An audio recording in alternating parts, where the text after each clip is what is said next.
এই মুহূর্তে জুলাই নিয়ে আপনি যদি মিডিয়াতে একটু যোগাযোগ করেন, আপনি হাতে গোনা কয়েকজন মানুষকে পাবেন যারা জুলাই নিয়ে কথা বলতে চায়। আপনি জুলাইয়ের কোনো কিছু নিয়ে সিনেমা বানাতে চাবেন, আপনি ফান্ডিং পাবেন না, কেউ ফান্ডিং দেবে না। আচ্ছা, কিন্তু আমি এখানে একটি প্রশ্ন করতে চাই যে আপনি বলছেন যে হাতে গোনা কয়েকজন কথা বলতে চান কিংবা হাতে গোনা কয়েকজন হয়তো কাজ করতে চান কিংবা ফান্ডিং দিবে না, কিন্তু সেই সময়টাই মানে যে বিষয়টি আমরা দেখেছি যে সকলেই চেয়েছিল পরিবর্তন কিংবা সব স্তরের যারা রয়েছেন সবাই মাঠে নেমেছিল কম বেশি। তো সেক্ষেত্রে কেন তাহলে তারা কথা বলতে চাচ্ছে না বা তারা ফান্ড করতে চাচ্ছে না? পৃথিবীতে ভয় একটা অনেক বড় ওয়েপন। এই যে একটা বিশাল স্বৈরাচার ফ্যাসিস্ট সরকারের পতন হয়েছে, যারা এখন একটা পাশের দেশে বসে কনস্ট্যান্টলি আপনাকে হুমকি দিচ্ছে, লিস্ট করতেছি, তোদেরকে মারবো, তোদেরকে ধরবো, আমরা এসে নেই, ডিসেম্বরে আসতেছি, কালকে আসতেছি, আমরা দেখে নিব। শিল্পীরা এমনি একটু দুর্বল হয়।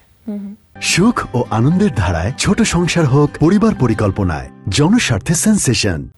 তো ওরা চিন্তা করছে আল্লাহ, প্লাস এই যে একটা কালচারাল ফ্যাসিজম চলতেছে, কনস্ট্যান্ট থ্রেট। তো শিল্পীরা তো অ্যাজ আই সেড, বাংলাদেশের শিল্পীদের মেরুদণ্ড এমনি আমাদেরটা বাঁকা, আনফর্চুনেটলি এটা আমি অ্যাকসেপ্ট করিনি, নানা কারণে বাঁকা। এটা যে আমাদেরকে দোষ দিবেন তা না, আর্থসামাজিক সব কিছু মিলিয়ে আমাদের কিছু হইলে আমাদের হাত পাততে হয় যে আমাকে একটু বাঁচাবেন, আমি মরে যাচ্ছি। পৃথিবীর কোনো দেশের শিল্পীদের সার্বিক অবস্থা এত খারাপ না আমাদের যেমন।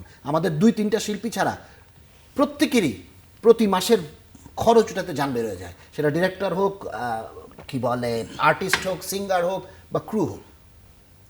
তো যার কারণে এই যে ভয়টা ওরা ক্রিয়েট করতে পেরেছে এবং এটাকে কাউন্টার করার মতো যে শক্তিটা, একটা ঐক্য দরকার ছিল, সেই ঐক্যটাতে কেউ লিড করতে পারেনি। ওই যে আমি বলছি প্রথমেই ভাগ হয়ে গেছে, আমি বিএনপি, তুমি এনসিপি, তুমি জামাত, কিন্তু বাংলাদেশ কেউ ছিল না।